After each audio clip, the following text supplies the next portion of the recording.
Welcome, everyone.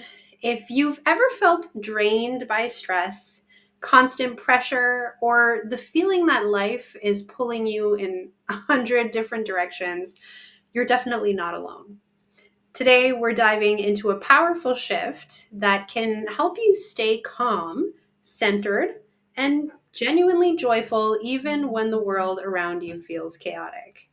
Stay with us because in today's session, we'll explore a simple mindset change that can help you stop absorbing stress and start living with clarity and confidence. My name is Ambika, and I'm your host for today here at Ashram Talks. And I'm joined today by educator and Bhakti Yogi Chandramukhi, who will be taking us through today's wisdom of the Bhagavad Gita and how to apply it to our everyday lives. Welcome, Chandramukhi. Or welcome back, I should say. Hi, Ambika. It's so nice to be here again. And I'm very excited about today's topic because, as you've mentioned, it's something that's very pertinent to all of us. And we're all looking for inner joy. So, how is that going to come about and, help us rise above the stresses in our life? So, thank you. I'll, I'll get started. And so today's talk, I've called it the being in the world but not of the world. This journey towards inner joyfulness. I think that's what it was. And really, every one of us is searching for inner joy, and especially in this day and age, we're constantly assailed by so many obstacles, so many stresses that are coming at us in all different directions. We're in the information age, so we have so much information coming at us. The technology, there's so much we need to learn and get our head around. There's so much to fit in our day, right? Like every single day, and then the technology seems to make it easier, but then we have more to pack in, and life can seem like a storm at times. And the Bhagavad Gita, spoken by Krishna, gives such beautiful solutions, so much guidance, and how to become steady amongst that storm.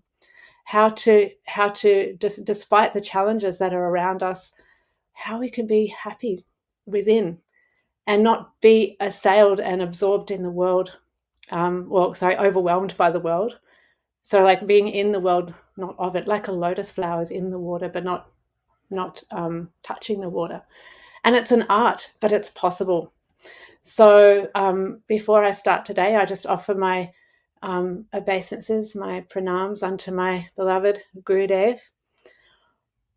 Om Agyana Timirandasya Gyananjana Shalakaya Chakshun Militam Yena Tasmai Shri Gurave Namaha. Nama Om Vishnu Padaya Radhikaya Priyatmane Shishimad Bhakti Vedanta Narayaniti Namine. So offering my obeisances to Nitya Lila Pravista Om Vishnu Pacha Shrimad Bhakti Vedanta Narayan Goswami Maharaj, and also to the author of our translations of this book we have been reading, this divine literature. Nama Om Vishnu Padaya Krishna Prastaya Bhutale Shrimati Bhakti Vedanta Swaminiti Namine. Namaste Saraswati Deve Gauravani Pracharine Nirvishesha Shunyavadi Pastacharya Shatarine. Gurave Gaurachandraya Radhikaye Tadalaye Krishnaya Krishna Bhaktaya Tadabhaktaya Namo Namaha.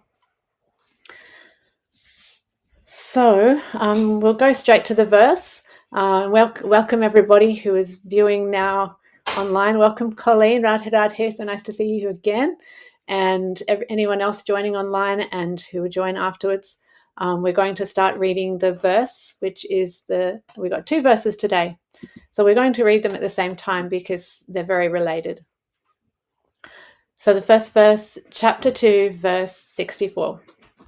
Raga dvesha vimuktaistu vishayan indriyaischharan atma vaishyai videyatma prasadam adhigacchati.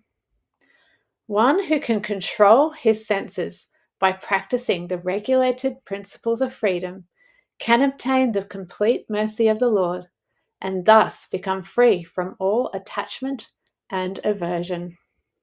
And then we'll look at the second verse, verse 65. Prasade sarva dukkanam hani asyo pajayate prasana chetaso hyashu buddhi paryava tishtate. For one who is so situated in the divine consciousness, the threefold miseries of material existence exist no longer. In such a happy state, one's intelligence soon becomes steady. So we've been speaking a lot lately in the preceding classes with different speakers about engaging one's senses, engaging rather than trying to restrict sense enjoyment and try to stop ourselves from enjoying in this world, knowing that it ultimately brings suffering. When I say that, I mean our senses are getting drawn here and there, right? Our eyes are getting drawn to look at beautiful things. Our ears are getting drawn to hear beautiful music or beautiful sounds or words. Whatever we're drawn towards, we get attached to or averse to. So we're either, we see something that we like and we go, oh, yes, that is beautiful. We see something ugly. Oh, why did I look at that? Or we hear beautiful music. Oh, that's so nice. If we hear a microphone making a speaker go really loud and it's a disturbing sound, we immediately go, oh, and try to block our ears. So our senses are always becoming attached and averse to things. And that's what it's discussed in this verse, that and basically it's coming from different impressions that we've had in our lifetimes. So whether it's this life or previous lives, everything that's come to us, we either we get happy from, or we get distressed from, basically, or different varieties in either direction. Different, like as a spectrum of the amount of pleasure or the amount of unhappiness that we experience from different interactions in our world and environment. And they leave impressions on the heart. So the chitta it's like a little bit like butter, like you put your finger in the butter and it will leave an impression. So every experience, every thought, every action, every word ultimately leaves impressions in our heart, which is known in Sanskrit as chitta. And that gives us a sense of what we want and what we don't want in our life. So we might have had so many experiences of getting hurt in such a way, so we want to make sure we don't get hurt again, or it happens on every different levels. It's multi-dimensional, and so we're attached and averse, or we're repelled or attracted based on our impressions from our past and our past lives. And this is going on constantly. And then something happens to us where we were talking about being overwhelmed in our life, for example. For me as a mother and work, and now just starting work because my daughter has started going to school, and trying to manage the cooking, trying to manage the cleaning and everything and working and looking after a child. There's so much to do. This is for me. Everyone has their own different brand, you could say. We've all got specific individual circumstances, but we're basically attracted to that which gives us sense enjoyment, and we reject that which doesn't give us sense enjoyment. We like that, and that's the conditioned nature of the soul. And as Shri Krishna has been teaching us in the Gita, that we are beyond this, beyond the physical world. We are spiritual beings. And it is, as we've been learning, and as we know in our journey of the soul's journey, that the soul only becomes happy when it's situated in the natural position of the soul, rather than being identified with the world around. So with our physical body and everything related to me, I, mine. And when we have that transformation of consciousness, that I am a spirit soul, I am not this physical body. This physical body is temporary. I take birth, I live for some time, and I live out my activities, and then I die. but that's the body that dies. The I-ness, the sense of I-ness is different. The sense of I-ness is spirit, soul, not the body. And so how to become situated in that consciousness is what the Gita is teaching us. And then really all of those different reactions we have to the world, the stresses that we have, are related to the body and our attachment to them. So so that's why Krishna is describing the process of becoming detached, not putting all of our hope and our endeavor and hope for love and inner satisfaction outwards through the senses and projected onto this world, but going inwards, seeing who we really are, and that bliss, happiness really lies within, and transcending this attachment that we have and aversion. It's there's two flip sides of the coin. It's not just the attachment; it's also transcending the aversion that we drawn to on a physical and emotional level every day. So he's guiding us to, well, how to be that the natural state of the living entity. In one of the other great literatures known as Sri Chaitanya Charitamrita, it says Jivera Swarupahaya Krishnera Nitya Das, that the jiva, or the living entity, is an eternal servant of God or Krishna. And it is that sense of I-ness that is really real to us. When we know that instead of I am a woman, or I am a man, I'm a king, I am rich, I am poor, I am a teacher, I'm a doctor, whatever it is. No, that I-ness becomes, I am an eternal servant of God. I am eternal, as Krishna's been speaking about. And what is my function? What is my nature? I'm a servant of God. I'm part and parcel of the whole. And when we believe that we're the body, we're separating ourselves from the whole. We're thinking that we're separate to the soul of the universe. And it's actually a temporary illusion. It's not true. And so the happiness we're searching for, or the aversion and attraction that we're playing out in our story in our day-to-day life, it's all related to the transient nature that we've adopted, but it's not our real nature. Our real nature is alignment with God and his will. And that brings the inner joy that we're seeking everywhere. A symptom, actually, that we are meant for this inner joy and happiness is that we're searching for it.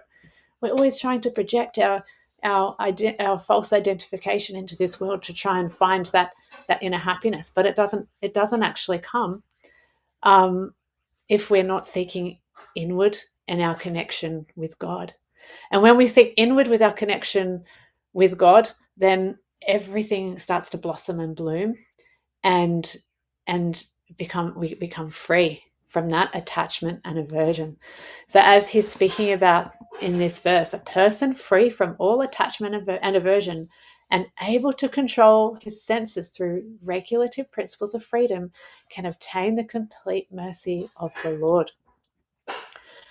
So the key then is, as many speakers have been discussing, and I spoke about in my last talk a couple of weeks back, that it's all about developing that a higher taste in relationship with the soul. And then we can actually gain the inner mastery of our life when we're mastering the control of our senses, or controlling that attachment and aversion, by gaining a higher taste, by engaging the senses in what pleases God. And what pleases God naturally pleases us. And sometimes it can be like seem unnatural to us, because we're trained by our conditioning that pleasing ourselves is what pleases us. But it's actually very different to that. It's like opposite to what we're used to. The opposite thing is the case, that if I serve, That if I please God, that's when I'm happy. And that's when automatically the attachment and aversion stops, by engaging our mind, engaging our body, engaging our words, our thoughts in the service of God, what pleases God. And actually, it's been studied. I'm not sure where the research is. I've just heard this from others, that it's been studied that those who actually engage their life in serving others more, they're more happy than those who don't. So that selflessness, that giving nature, is actually our eternal nature. But when it's aligned with the Lord's will, then it's our natural, normal, happy condition. So in this verse, it's pointing towards living in the world but not of the world. And we'll just look at the second verse again too. So it says, for one thus satisfied in Krishna consciousness, the threefold miseries of material existence exist no longer. So one who's satisfied in their divine consciousness, their divine situated that I am a spirit soul and I have a loving connection with the super soul of the universe, the super soul who is within my heart and within inside everything and outside everything, and try to cultivate that connection and living our life as an offering to that divine personality. Then what happens? The threefold miseries of material existence, they actually don't exist anymore. So there's in the Vedic literatures, it actually breaks down the different miseries that we experience every day. Sometimes every moment, we have a mixture of happiness and a mixture of these miseries, and they're known as Adi Atmika, Adi Devika, and Adi Bhautika. So Adi Atmika refers to any distress, disturbance that comes from within our own self, so within our mind, body. Adi Devika, so that's referring to any miseries, disturbances that come to us from the environment, like, for example, storms or hurricanes, earthquakes, or just the heat and the cold. Obviously, it's varying degrees. And then Adi Bhautika is those miseries or disturbances that are coming to us from other people. So in the beginning, we were discussing the overwhelm and the stress that comes in life in general on a day-to-day basis that assails us. And they all come under one of these different categories.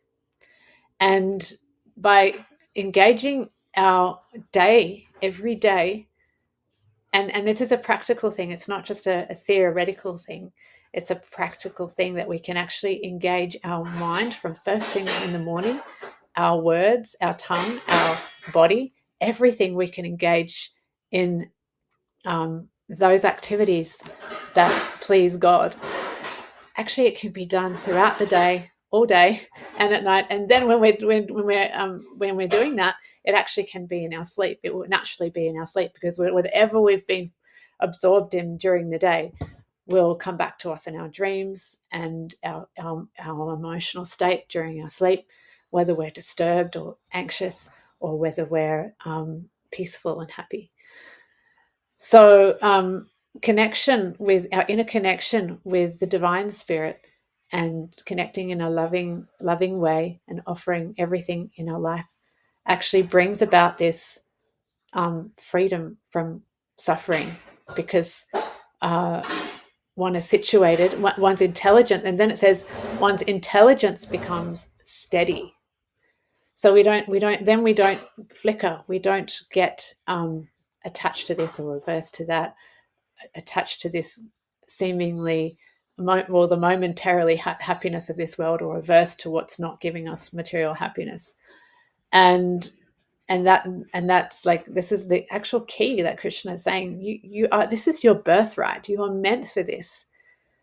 But what we try to do often in this world is do everything else but have God in the picture. And it's in I've just been doing this business course and it's talking about what's a viable business, that it has to undergo public scrutiny. And then they listed a whole bunch of businesses that wouldn't be accepted by this support program here. And one of them is to do with having religious or philosophical viewpoints on things. So like take out God, and then everything's successful. That's what it's like that on everything these days, and but actually it's the opposite. And it's in this the false proclamation of you can be happy and successful in life, even following the path of yoga. Do follow this, follow that, but if there's no God in the picture, it's not going to be successful. And unfortunately, it's become very popular, contrary to maybe 100 years ago, where the society was more God fearing, and understandably, because maybe the concept of God has been very much based on fear in the past. But the real understanding of God is a very loving, beautiful, sweet person who has so much love and affection for every one of us, every being in his creation, whether it's a tiny ant or a blade of grass or a big elephant or a human being in all kinds of different ways, fields of life. Every single living being is part and parcel of that supreme center. And that supreme center is a beautiful, loving person who is filled with love and affection for every single jiva, every single living entity, and is just waiting for the opportunity that when will they turn to me? I'm here, I'm their friend, and they're looking here and there and getting overwhelmed in so much suffering and getting overwhelmed by life on a daily basis. Just turn to me. I'm here. I'm your friend. And as soon as we do that, deep peace comes in the heart, because that's what we're looking for. We're looking for a connection with the Lord, with that beautiful, loving person who is our best friend. And it's actually so simple, but we try to make it so complicated and try to find all kinds of other ways of finding happiness. And I think I might have said this before in a previous class, I'm not sure, but someone told me once that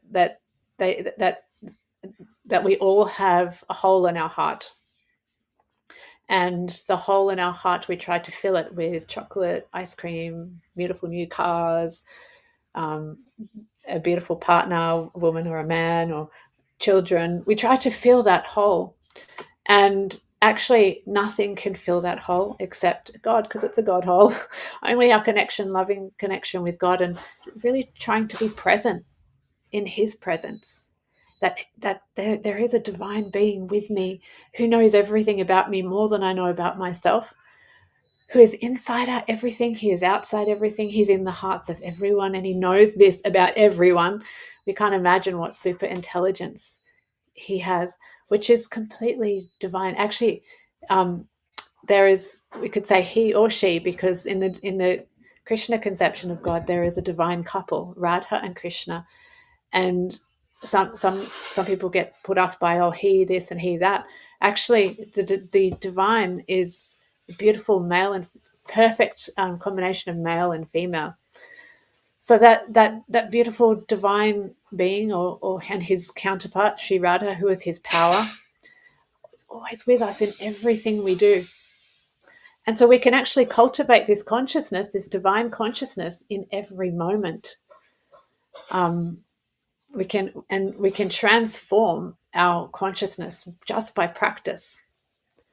It doesn't happen straight away overnight, and sometimes we don't even like doing it, because in the beginning we realize, and we get an experience that, oh yes, this is the way I need to work and use my energy and my time and my thoughts and my words in that which pleases God. And then sometimes we go ahead and try to do that in every aspect of our life, and it's really hard, because we've been so many lifetimes we've been doing the opposite. Actually, my dad once told me of an analogy of an airplane going really, really fast in one direction. They go really fast, right? Like 900 kilometers an hour. miles if you're in a different country in America, which many of you are. Australia, we have kilometers, 900 kilometers an hour. And then you try to stop the airplane and tell it to go in the other direction. It's not going to happen straight away. You can't just do it. They have to kind of do a big round circle and then go around and around and then finally turn in the other direction. So turning in the direction of our inner awareness of the presence of God in our life, that it actually takes time and it doesn't happen overnight. But we've got to begin somewhere. And when we actually take even one step towards the Lord, it says he takes thousands towards us. He's just waiting. And so we can teach ourselves, we can practice. And that's why it's saying regulative principles of freedom. That means that denotes like a practice that we do every day. And that practice, it's like the mind wanders here and there. I'll practice bringing it back to the reality. The mind wanders to be attached and averse. Bring it back. And the process of sound vibration is very powerful. Sound vibration is actually so powerful we don't realize. Like through sounds in the past, like in the wars and things that many decades ago, through sound vibration, a whole country can be taken over. Like someone can come in and get hold of the communication system, the radio, especially back then we didn't have all the technology that we do now, but just through the radio, and they can tell everybody that there's no longer the government in charge, we're in charge. They take over the country. So sound vibration can be really powerful. It can destroy someone's self-esteem. If a parent is using their words badly and always putting a child down, the child's going to grow up with so much poor self-esteem and opinion of themselves. But with sound vibration, we can uplift others if we're always encouraging our children or family members or those around us and giving out positive words. Then everyone feels nourished and happy and enlivened. So in the Vedic, in the Bhagavad Gita and the Vedic scriptures describes the power of sound vibration to change the heart, to change our heart from being attached and averse to this world and be attached to the lotus feet of Krishna, which is our real ultimate welfare. And this sound vibration is actually mantra. So in the mantra means that which controls the mind, but mantras are imbued with power. So there was once a boy who got a snake bite, and he died, or I'm not sure if he died or he was unconscious, nearly dying. I can't remember the full story, but in like in South America or in ancient India or Africa, they'll have like a witch doctor or someone who knows the sciences of how to counteract these things. And so they saw a doctor like that, and he actually used the power of mantra to bring the snake back. They got the venom. I'm not sure how they do it, whether they put the snake back on in those days or whether they got the venom to antidote the snake, and then the boy came back to consciousness. So this is a power of mantra on a material level. In ancient times, in the wars that we're talking about now, where Arjuna is situated in the Battle of Kurukshetra, the weapons that he had access to compared to what we have now, they would take the arrow and put it in front of them and meditate on a mantra. The mantra was the embodiment of that particular arrow. So it was, sorry, that sounds very mild. I meant to say the embodiment of a weapon. And like, it could be a fire weapon. It could be a water weapon. It could be like an atomic weapon. And they could direct it to either just a tiny spot or one particular person or a whole army. It could produce thousands of arrows that came out of the bow. So this is the mantra used. The mantras used in weaponry, they were mantras. They weren't just arrows. They were very powerful weapons. So in ancient Vedic times, mantra has been used in so many different ways to heal others in weaponry and many other different ways. And then And then ultimately, the greatest mantra is used, is not just used, but is served, is like honored to enact self-realization in the heart, to actually cleanse the heart of these attachments and aversions that we have, which is very, very amazing, very, very powerful when you think about that. So the mantras are actually God's names, and God's names are so powerful that it's actually said that each of God's many, many names, he's not just God. Actually, God is a general name, and my spiritual teacher said it means generator, G, O for operator, D, destroyer. So it is that's a general name. That person who creates, that person who operates everything and maintains everything, and then finally destroys this material world. But he has very, very many personal names. Like Krishna means he's the all-attractive one. He attracts everybody with his beauty and sweetness and immerses them in bliss. That's what Krishna means. Or Govinda. Govinda means that person who satisfies and pleases all of the senses. And there's many deeper meanings there, which I won't go into. But so those names of God actually carry all his potency. And when we really think about that, it's pretty powerful. We could actually just try and have a little practice.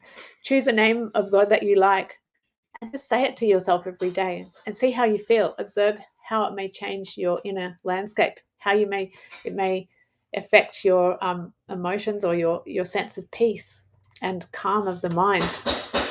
And so the more we engage in this mantra of God's names, then the more, and then simultaneously also engage. And then there's actually a process of bhakti yoga, which I'm not going to go into right now, but there's a whole process of how to engage each aspect of our life in connection with the Lord in our heart, our best friend in our heart. Then gradually being situated in that consciousness, all miseries, all doubts, stresses, overwhelm, they may still be there in a way. Like life is like that, but our attachment and aversion to it that disturbs us. So we may still have 100 things to do. Hopefully we as following a spiritual path, we gradually learn to not take on too much and try to live more simply. But it's that attachment and aversion that gets cut, and we become situated. Our inner nourishment comes from divinity and not trying to seek it in a temporary way on the outside. And that's when we come to this state. And this is what ultimately every living entity is searching for. In such satisfied consciousness, one's intelligence is soon well established. Maybe we could just have a look at the translation that was given on the screen. The second verse, if we could just put that second verse back up. So for one who is so situated, because the translation I had was slightly different. For one who is so situated in the divine consciousness, the threefold miseries of material existence exist no longer. In such a happy state, one's intelligence soon becomes steady. Now, this happiness, it's talking about the inner happiness of the soul, not the happiness that comes from when suffering's taken away. That's known as liberation or mukti. But this is the inner joy that comes when we connect with the source of all joy, with God, and that is our natural nature as spiritual beings. It's our birthright, who we really are, that in connection with the Lord. And I just want to finish reading some beautiful poetry written by Srila Bhaktivinoda Thakur, who appeared in the late maybe mid 1800s. And he's written so many beautiful poems. He wrote his poems in Bengali, the language of his area. And so I'm going to read the English translation, and it's not necessarily written poetic, like with rhyming, but it's a translation of his Bengali poetry, which does actually rhyme. So I'll read the English translation. So, having submitted my soul at your feet, I am supremely elated. Sorrow is banished and no anxieties remain. I see only bliss in the four directions. So those of you who want to look this up later, it's known, the poem is called Atmanivedana, which means offering my complete self. So that the second verse, your two lotus feet are reservoirs of nectar that bestow freedom from lamentation and fear. Now, by taking refuge of them, I have given up the fear of worldly existence. I shall serve in your household, never partaking of the fruits of my labor. I shall diligently tend to your satisfaction only, being fully dedicated to your feet. In the course of serving you, whatever difficulties may come are indeed the topmost joy. The pains and pleasures of service to you are the greatest assets, for they destroy the misery of nescience. I have completely forgotten my past history due to experiencing the joy of service to you. All I know is that I am yours and you are mine. What need is there of any other treasure? Bhaktivinoda, submerged in the ocean of bliss, devotes all his efforts in service to you and dwells in your heart, in your house, according to your wishes. So he's transformed his consciousness to see that I'm in God's house. Nothing belongs to me, and I am here to fulfill your wishes. And it's a very intimate, personal relationship that gradually develops, and everyone is available to every one of us. So I'll finish there for today. Thank you.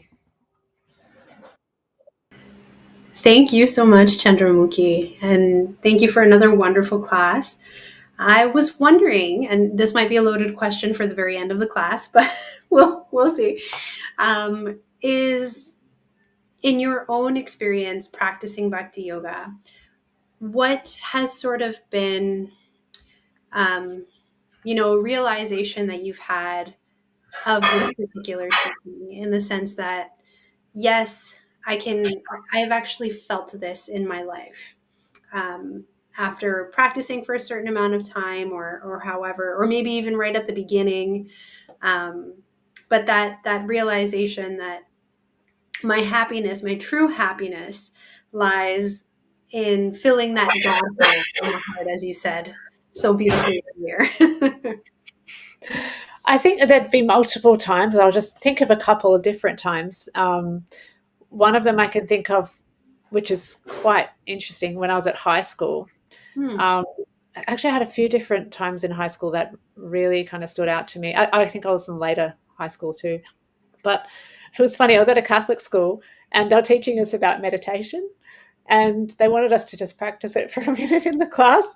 And I was like, oh, I've got the best meditation. And then they wanted us to observe, because I grew up in this part, this path chanting Maha Mantra since I was a Yeah. kid. Anyway, so they wanted us to observe like what happened in our mind. I can't remember what meditation everyone else was doing, but I just started chanting in my mind and closing my eyes.